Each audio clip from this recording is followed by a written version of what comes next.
Hello everyone, welcome back to Ace Wisdom. Week 4, When You Win Without Them, Volume 4, Episode 28. Today's video is about the 4 reasons your avoidant ex couldn't believe you detached with dignity. They didn't leave because you weren't enough. They left because they never believed you could thrive without them. And now, every smile you post, every glow-up they scroll past, every rumor they hear about your peace, your purpose, your new energy, it destroys them. Let's not sugarcoat it. Your avoidant ex isn't mad because you're gone. They're mad because you're good. Before we dive in, if you've been locked in from episode 23 through 28 this week, much respect. You've been walking through fire. You've been sitting with uncomfortable truths. You've been doing what most people avoid, looking at the pain, and instead of running from it, you used it as fuel, as fire, as a forge. Because healing is not passive, healing is war, and you've shown up every day like a warrior. So let me say this up front. If you finish this episode, you won't just understand your avoidant ex better. You'll walk away with an edge they never wanted you to find. You'll know exactly why they act so cold, but keep watching. You'll understand why they seem over you but still linger. And most importantly, you'll learn how to stop giving power to people who can't handle your peace. Let's get real. Avoidant types don't ghost you because they don't care. They ghost you because emotional intimacy terrifies them. Getting close means being seen, and that scares the hell out of them. So instead of facing that fear, they run, they distance, they detach, they disappear. And in their mind, they expect you to break, to chase, to beg, to spin in circles wondering, what did I do wrong? But then, something dangerous happens. You don't crack, you build. You stop texting, you stop posting thirst traps, you stop watching them, and you start watching yourself. That's the part they didn't prepare for, because now every inch of growth you gain in silence is a mirror in their face, and they hate what they see. Let's be honest. They were never afraid of losing you. They were afraid of losing the version of themselves they could play it safe with. The you who tolerated breadcrumbs. The you who accepted mixed signals. The you who showed up 100% for someone giving 40 on a good day.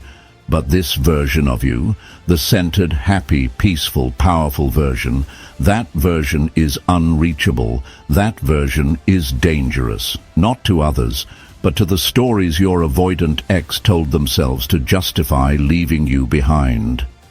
Friedrich Nietzsche once said, "The individual has always had to struggle to keep from being overwhelmed by the tribe." In relationships, that tribe is your past, your programming, your belief that love must come with pain to be real. But now, you're rewriting that. And as you do, something unexpected happens.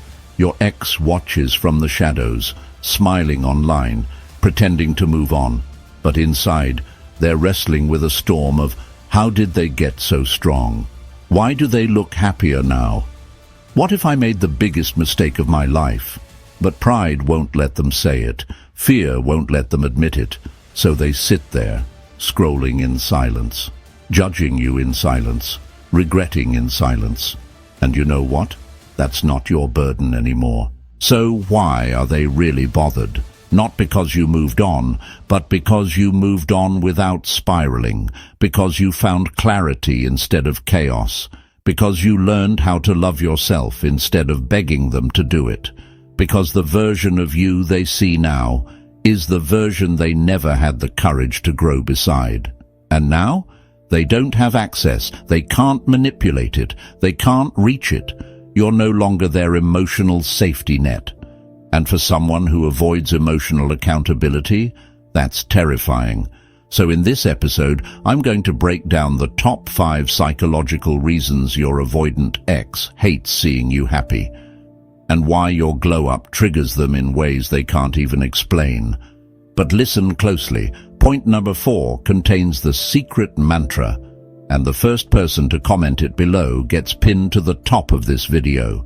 That's not just a comment, it's a public declaration that says, I don't need your love to be whole. I don't need your attention to feel seen. I don't need your permission to win. If this is the message you've been waiting for, smash that like button, subscribe if you haven't already, and make sure your notifications are on. Because the final week of Volume 4 is coming, and it's going to be relentless. We're not easing off the gas. We're diving deeper, getting sharper, speaking louder. So if you're done living small, if you're done wondering whether your silence is noticed, if you're done doubting your worth based on someone else's avoidance, this channel is your weapon. Click the join button and become a member. That link in the description gives you exclusive content, bonus episodes, and direct access to the energy you've been looking for. And while you're here, drop this in the comments. I'm done being someone's maybe. I'm building my always. Because this isn't a rebound era. This isn't a look at me now phase. This is your becoming. This is the moment where you take every ounce of pain, every silent night, every unanswered message, and you alchemize it into power. Your avoidant ex may have triggered your downfall, but your rise, that was all you. Now let's talk about the 5 brutal truths they don't want you to know. Let's get into it. Stay focused. Reason 1, they mistook your calm for compliance, until you vanished. Avoidants are wired to test boundaries. They won't always say what they want. They'll just push, pull, disengage, disappear. Then peek to see if you're still there. It's manipulation masked as confusion, withdrawal disguised as just needing space. And when you didn't explode, when you didn't chase or collapse or beg for clarity, they misread it. They told themselves, see, they're chill, they get it, they're not going anywhere. But what they didn't realize is, you weren't being patient, you were being done. See, the silent ones are the most dangerous, because you weren't performing. You weren't trying to guilt them into staying. You weren't engaging in emotional tug-of-war. You just observed, processed, and slowly backed out of the game. And that calm, that stoic withdrawal, they thought it was compliance. They thought it meant, I'll be here when you're ready. But in reality, it was the calm before the disconnect, the quiet preparation before the cut. Here's the thing about emotionally avoidant people. They don't expect consequences. They expect patterns. They assume that if you tolerated the push-pull before, you'll keep tolerating it now, that you'll keep dancing around their intimacy issues, keep loving them through their confusion, because that's what you used to do. But then, you switched. Not with a speech, not with a fight. You just stopped replying the same way, stopped defending yourself, stopped caring about whether they understood your worth. And that's when it hit them. They didn't just lose your affection, they lost your access. In psychology, it's called reverse pursuit. The moment you pull away, not as a tactic, but as a truth, the person who expected you to cling gets confused. Their entire sense of superiority starts to shake. Because they didn't think you had it in you. They thought you'd linger, orbit, wait, but you didn't. You walked. And here's what that says without ever needing to be said. I'm not competing for your clarity. I'm not performing for your love. I don't fear losing you because I've already found myself. They mistook your calm for weakness, but calm is just controlled power. And when you stopped showing up like a loyal follower, when you stopped letting their chaos direct your peace, they finally saw it. You weren't compliant. You were composed. And now, you're gone. Let that sink in. Then get ready. Because reason 2 is about to expose the one thing avoidance can't unsee once you disappear.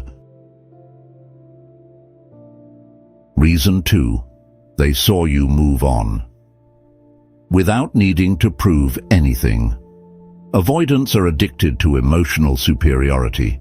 They need to feel like the one who cared less, the one who ended it on their terms, the one who walked away stronger, colder, less affected. And at first, they convince themselves it's true. They scroll past your socials without liking anything. They go silent. They post random healing-era quotes or thirst traps, not for peace, but for attention. Meanwhile, you're quiet. Not posting, not ranting, not proving, just evolving.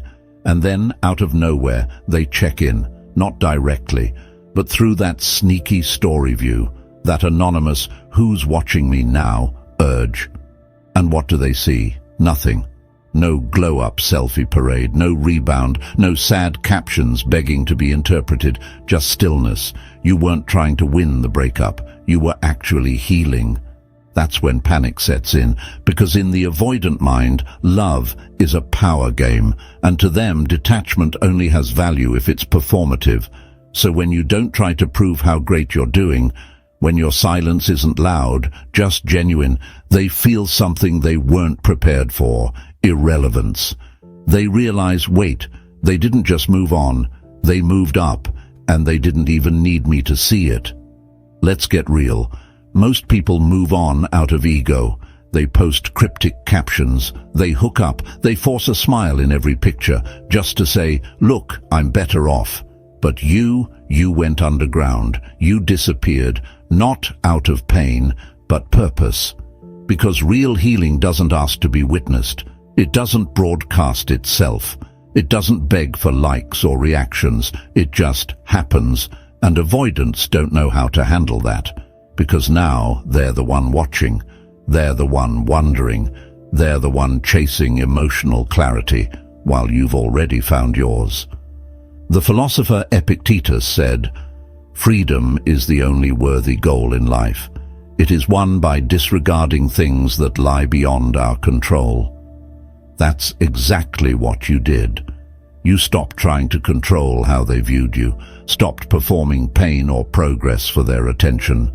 And in that freedom, you became someone they can't access, not because you blocked them, but because you outgrew needing to be seen by them. And that is a death blow to an avoidance ego. They expected a show, but you gave them silence. They expected to be the final chapter, but you made them a footnote. They can't believe it, because you didn't just move on. You moved inward, and while they're still checking for proof of your pain, you're building peace they'll never get to experience. Stay ready. Reason 3 is about to break down the one emotional shift that turned their confusion into full-blown regret. Reason 3, you became emotionally unreachable without saying a word. Here's the truth. Avoidants don't fear abandonment. They fear accountability. They fear being seen, being exposed, being asked to show up in ways they've spent a lifetime avoiding. So what do? They leave first. They ghost. They push you away just to feel in control of when the connection ends. But here's the twist. They always expect a comeback, a text, a reach out, a subtle attempt to reconnect, even weeks or months later. Because in their mind, you're still emotionally tethered, still wondering, still available. So when you didn't reach back out, when you didn't post a reaction, send a paragraph, or start some back-and-forth closure convo, you triggered something they never prepared for: your emotional inaccessibility. They can't handle it. Because now they feel the disconnection. Not you, not the one they thought would spiral. Them. For the first time, they're outside the walls you built. They don't know what you're thinking. They don't know how you feel. They don't even know if they still matter. And the worst part? You didn't block them. You didn't threaten them. You didn't throw a digital tantrum. You just withdrew your spirit. And suddenly you weren't mad. You were missing. This is what separates emotional detachment from emotional manipulation. You didn't pull away to punish them. You pulled away to protect you, because you realized, I can't keep giving access to someone who only shows up when it's convenient. I'm not a placeholder. I'm a whole person. If they can't handle intimacy, they don't deserve proximity. So you stopped over-explaining, stopped trying to fix it, stopped hoping they'd finally get it, and in doing that, you created the one thing avoidance can't penetrate: boundaries. Not the kind you say, the kind you live. Here's what makes this unbearable for them. They want emotional access without emotional responsibility. They want to be able to pop in and out of your life, test the waters, get reassurance that the door's still open. But when you stop giving reactions, stop giving updates, stop needing anything from them, you remove the game board completely, and suddenly they're left with the one thing they've been running from the entire time: their own emptiness. Carl Jung said it best: people will do anything, no matter how absurd, to avoid facing their own soul. That's what you force them to do, not by yelling, not by blocking, not by playing mind games, just by healing in silence, by becoming the one thing they can't decode, can't guilt trip, can't control. Unavailable. So now they scroll your page looking for signals. They check your name in their DM list. They wait for the pattern to return. But it doesn't. Because this time you didn't go no contact. You became no contact, not as a strategy, but as a standard. And now they can't reach you. Not because you're being cruel, but because you finally stopped being reachable to chaos. Brace yourself. Reason 4 is coming next, and it holds the secret mantra that will pin this entire transformation in place. Reason 4: you made peace with the pain, and that made you untouchable. Here's the part they never saw coming. It wasn't the silence, it wasn't the glow-up, it wasn't even your emotional distance. It was the fact that you faced the pain, sat in it, bled through it, felt every inch of the heartbreak, and didn't run from it. And that made you dangerous. Because the person who's not afraid to sit with pain is the person who can no longer be manipulated by it. See, avoidants operate off one assumption: that you'll do anything to avoid emotional pain. That discomfort will break you. That loneliness will drive you right back into their arms, or anyone's arms. That the silence will scare you into reaching out. That the heartbreak will force you into seeking closure, reassurance, or just one last hit of connection. But when you didn't do that, when you didn't run to the apps, didn't drunk text them at 2 a.m., didn't go looking for temporary warmth just to escape the cold, they realized something truly terrifying. You already went through the fire, and you came out cleaner. You accepted the loss. You accepted that they weren't capable of showing up for the version of you that actually needed something real. You stopped trying to rewrite the ending. You stopped replaying the past. You stopped needing them to understand what they broke. You did what 99% of people are too scared to do. You grieved, fully, alone, without shortcuts. And that level of emotional endurance, it changed everything. Here's what avoidants don't get. You didn't let go because you stopped caring. You let go because you finally cared about yourself more. You built a new standard, one they don't meet. And now, they're not blocked. They're just not qualified. There's a quote from Viktor Frankl, the Holocaust survivor and author of Man's Search for Meaning. When we are no longer able to change a situation, we are challenged to change ourselves. That's what you did.